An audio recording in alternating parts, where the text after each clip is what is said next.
Olá, está no Senado o projeto de lei que flexibiliza o uso de novos agrotóxicos no Brasil. O texto base, defendido pela bancada do agronegócio, já foi aprovado na Câmara em meio à forte resistência dos parlamentares de oposição ao governo. Apelidado de pacote do veneno, o projeto também é alvo de críticas de ambientalistas e pesquisadores da área da saúde. Eu sou Estela Maris Saldanha e converso agora no Opinião Pernambuco com Marina Lacorte, engenheira agrônoma da Campanha de Agricultura e Alimentação do Greenpeace Brasil. Marina, muito obrigada por ter aceito o nosso convite, bem-vinda, e vamos começar aqui a discutir esse projeto polêmico. Veja bem, o texto base, que foi aprovado agora na Câmara, esvazia atribuições da Anvisa e do IBAMA na aprovação de novos agrotóxicos no Brasil, o uso de novos agrotóxicos. Ao mesmo tempo, dá uma turbinada nas atribuições do Ministério da Agricultura.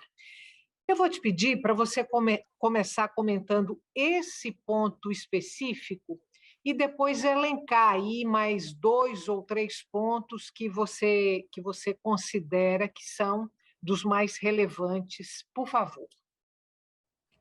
Realmente esse é um dos pontos mais críticos que a gente tem levantado, né? Então, essa transferência quase que total de poder, que hoje é dividido entre essas 3 partes, né, para aprovação e registro de agrotóxicos, hoje a gente tem essas 3 partes, saúde, ambiente e agricultura, com pesos iguais, digamos assim, né? Então, cada um avalia aquilo que lhe cabe. O MAPA, né, o Ministério da Agricultura avalia a eficiência agronômica, a Anvisa avalia a questão da saúde, toxicologia, e o IBAMA o quanto que aquela substância é persistente ou tóxica para animais ou para outras plantas, enfim, quanto que aquilo persiste no solo. Então, é essa avaliação tripartite, né, que a gente costuma chamar.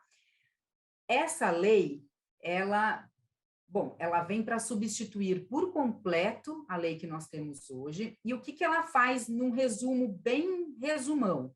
Ela simplesmente retira praticamente todos os dispositivos de proteção que a gente tinha na lei atual. A lei atual não é perfeita, ela tem várias lacunas, ela precisaria de algumas reformulações, ela não tem, por exemplo, a reavaliação periódica dessas substâncias, o que é muito importante, mas ela tem alguns dispositivos de proteção que o pacote do veneno, como temos chamado, vai simplesmente retirar ou alterar bruscamente. Uma das coisas é essa questão dos papéis, justamente. Então, a Anvisa e o IBAMA, se essa lei de fato for aprovada, eles passam apenas a ser consultados.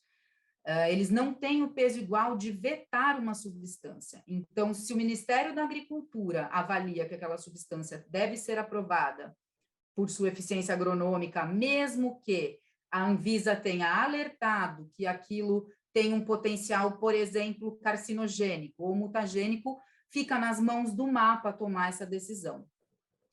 E isso combinado com outro ponto da lei é extremamente grave, porque o outro ponto que a gente tem nomeado aqui como muito nas informações que a gente tem passado como muito crítico, é justamente a retirada de um dispositivo que atualmente impede, tem um artigo lá que impede que substâncias com potencial mutagênico, carcinogênico e teratogênico não possam ser aprovadas, né? Então, substâncias que causem cânceres ou outras mutações, enfim, elas não podem ser aprovadas.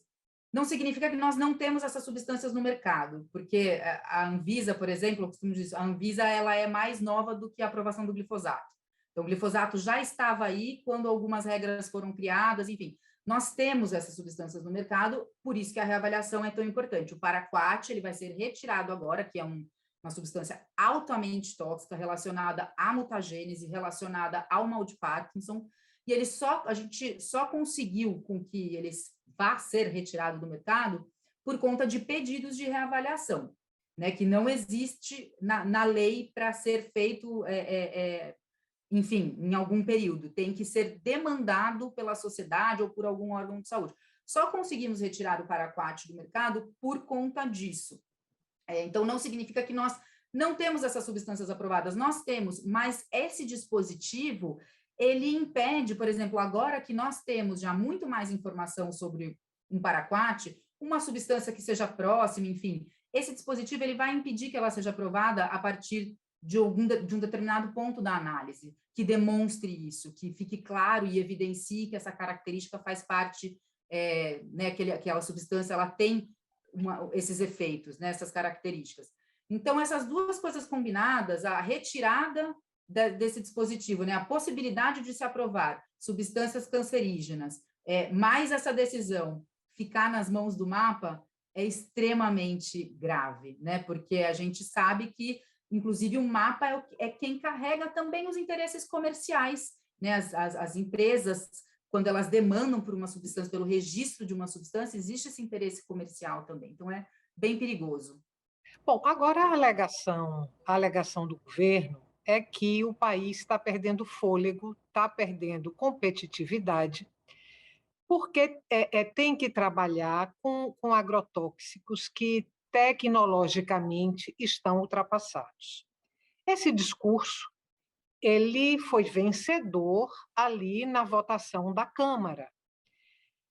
Vai ser vencedor, na sua expectativa, no Senado, porque o Senado pode mudar o texto, aí ele teria que voltar para a Câmara, o Senado pode não aprovar. Qual é a sua expectativa em relação à votação, à apreciação do projeto no Senado? Na verdade, não foi exatamente esse discurso que venceu. Eles estão, sim, eles, quando eu digo os defensores do projeto, que é basicamente a bancada ruralista, né, a Frente Parlamentar Agropecuária, mais bancada governista. Então, né, não é exatamente esse discurso que eles têm, sim, usado à exaustão, essa coisa da modernidade, da celeridade, né, essas palavras estão muito presentes no discurso dessas bancadas. Mas o que venceu mesmo, infelizmente, foram os votos. Eles são maioria. Essa bancada, a bancada ruralista, ela é extremamente numerosa. Então, não importa o que não só a sociedade estava dizendo, porque a sociedade ela tem se manifestado constantemente contra esse projeto de lei, ela está informada há muito tempo que ela sabe que isso não é benéfico a ela, e não só a sociedade civil, organizada ou não, mas órgãos de saúde, mais de 300 órgãos, entre órgãos públicos de saúde, outras ONGs, enfim, já se manifestaram contra, né, essa iniciativa. Então, infelizmente, o que ganhou ali mesmo foi um desequilíbrio de poder. Mas, entrando neste ponto da modernidade, isso de forma alguma procede, né? Isso é fake news, porque... Vamos pegar um exemplo. Nas novas liberações que nós tivemos agora, que nós tivemos liberações recordes, tanto em quantidade de produtos quanto em ritmo, né, desde 2019. Então, muitas novas liberações. O que nós temos nesse cardápio? Pouquíssimos produtos biológicos, pouquíssimos.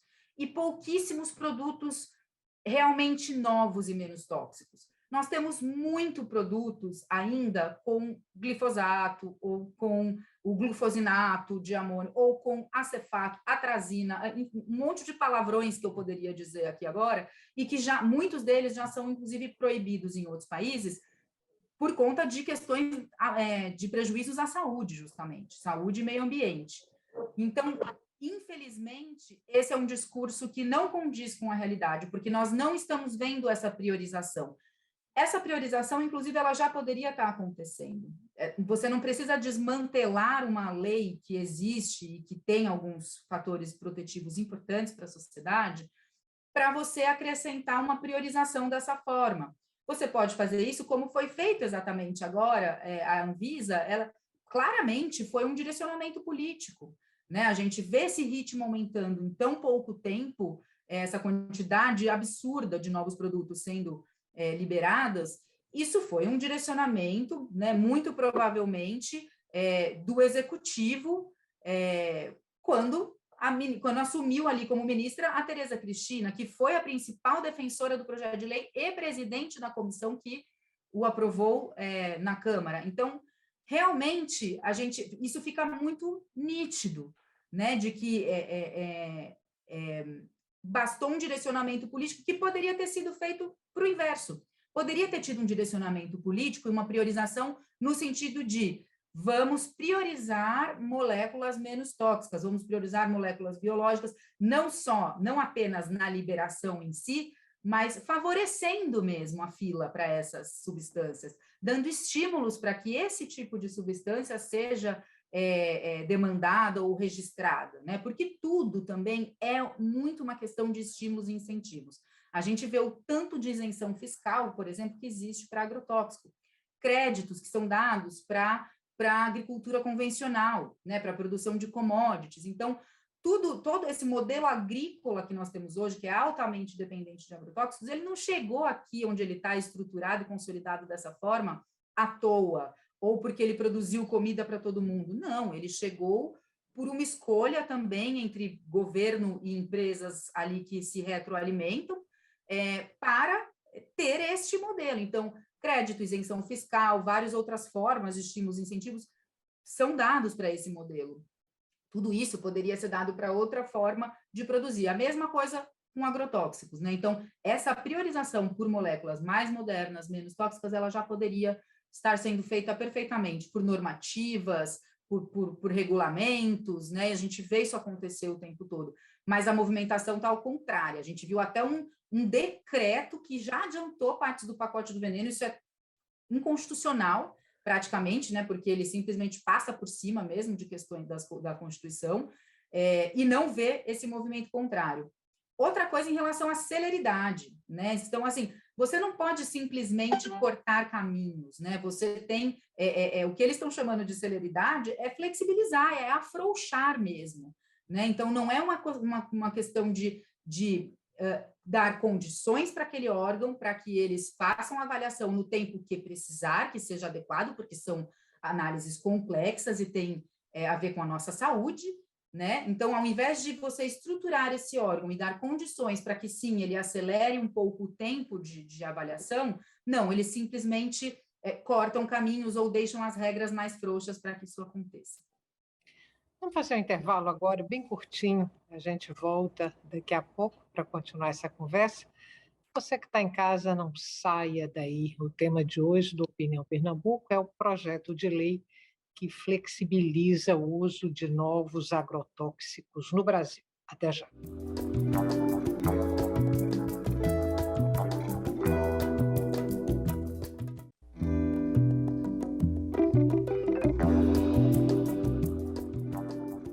Estamos de volta para o segundo e último bloco do Opinião Pernambuco. O tema de hoje do nosso programa é o projeto de lei que flexibiliza o uso de novos agrotóxicos no Brasil e que aguarda apreciação no Senado, depois de já ter sido aprovado com 301 votos na Câmara Federal, 301 contra 150. Eu sou Estela Mari Saldanha e converso com Marina Lacorte, engenheira agrônoma da Campanha de Agricultura e Alimentação do Greenpeace Brasil. Marina, no bloco anterior, você falou que há mobilizações e que há segmentos da sociedade resistentes a esse projeto, que, como eu disse, foi aprovado na Câmara e agora vai ser apreciado pelo Senado. No meio aí dessa resistência, a gente tem as petições digitais contra o projeto, que avançam. Acho que a gente já tem aí mais de 500 mil de assinaturas nessas petições digitais. Qual é o poder de pressão dessas petições e de outras mobilizações aí que você vem acompanhando contra a aprovação do projeto? Existem várias mobilizações acontecendo pela forma de petições, né? Tem uma, inclusive, que ela já tem quase 2 milhões de assinaturas. né, que é uma que segue aí desde o começo da discussão do projeto, lá mais ou menos em 2015, 2016. Então, fora isso, outras surgiram, tem uma que tem, acho que, 500 mil e tem mais, tem outras surgindo por aí. Isso aí mostra para a gente que a sociedade ela tem se manifestado e ela está indignada com o que está acontecendo, né? Senão não estariam pipocando tantas iniciativas em relação a isso.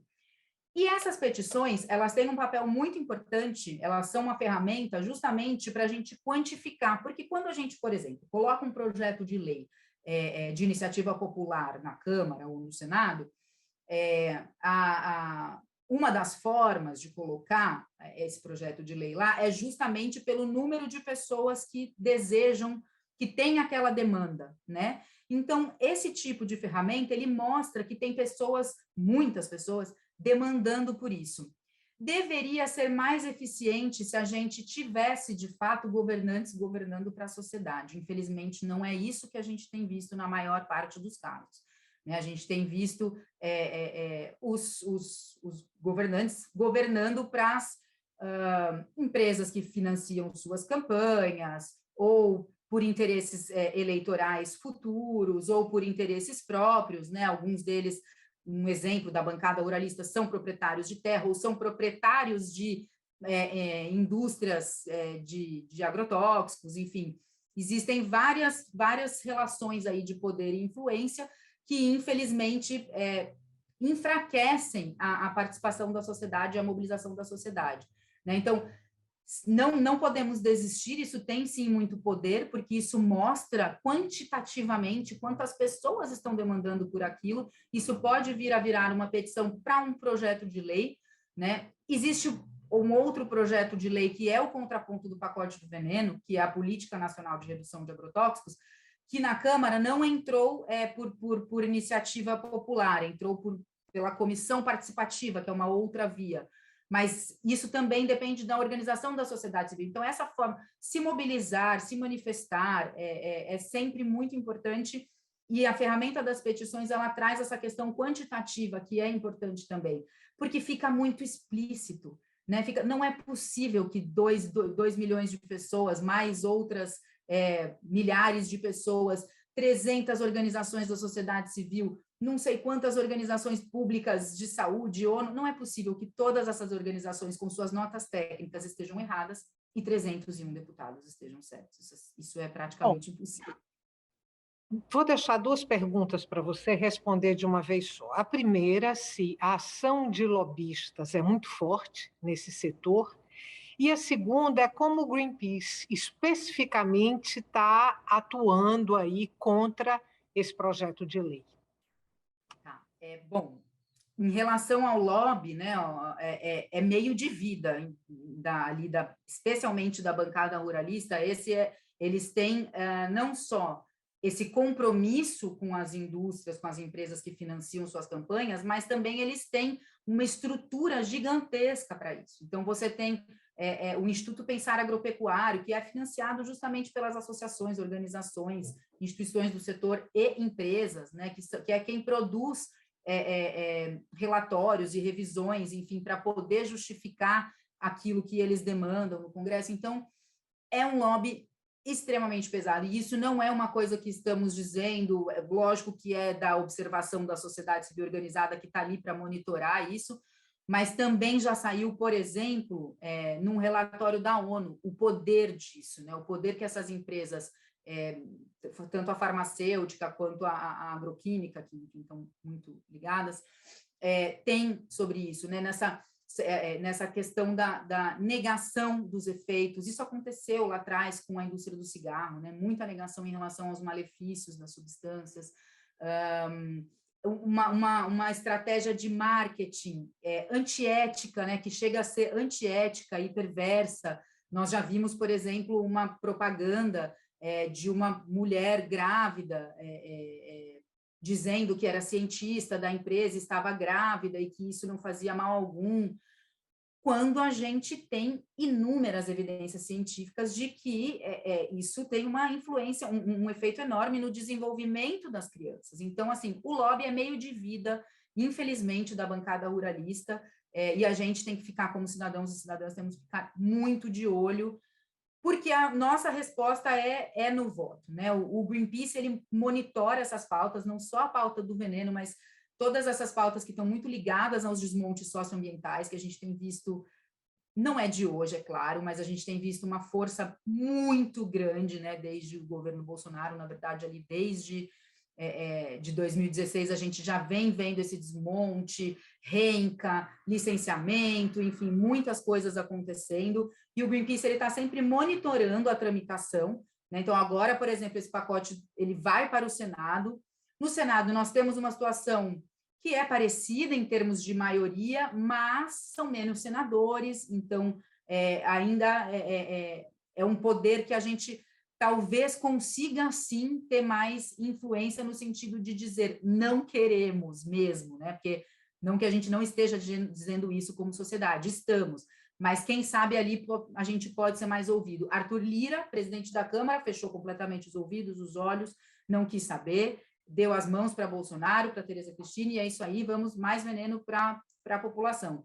Agora está nas mãos do Rodrigo Pacheco, né? E nós estamos de olho nisso, não sozinhos jamais, temos um coletivo, né? Somos um coletivo de organizações que se preocupam com a saúde das pessoas, com o meio ambiente. Não vamos sossegar enquanto uma criança alemã estiver protegida de não e não pode fazer ingestão de um determinado agrotóxico, que sai justamente de lá e vem para cá, e uma criança ingere isso por meio de resíduos, seja na água, seja nos alimentos. Então, não podemos ficar tranquilos enquanto essa situação está acontecendo, né? Então, o Greenpeace, ele monitora isso junto com outras organizações e passa as informações, né? Então, todas as informações e estudos que eu falo nas entrevistas, nós sempre podemos disponibilizar para as pessoas se empoderarem e engrossarem esse coro, né, de que não queremos mais veneno, porque isso significa uma piora na saúde, na segurança alimentar, climática, ambiental, enfim. A Fiocruz enviou um documento alertando o Senado para os perigos da aprovação desse projeto, não enviou? Não enviou? Sim, enviou, sim. Recente, ela fez uma nota enumerando ali os pontos do porquê que isso ia ser tão crítico para a saúde das pessoas, né? Enumerando ponto a ponto, um desses pontos que a gente conversou aqui sobre a questão das substâncias cancerígenas.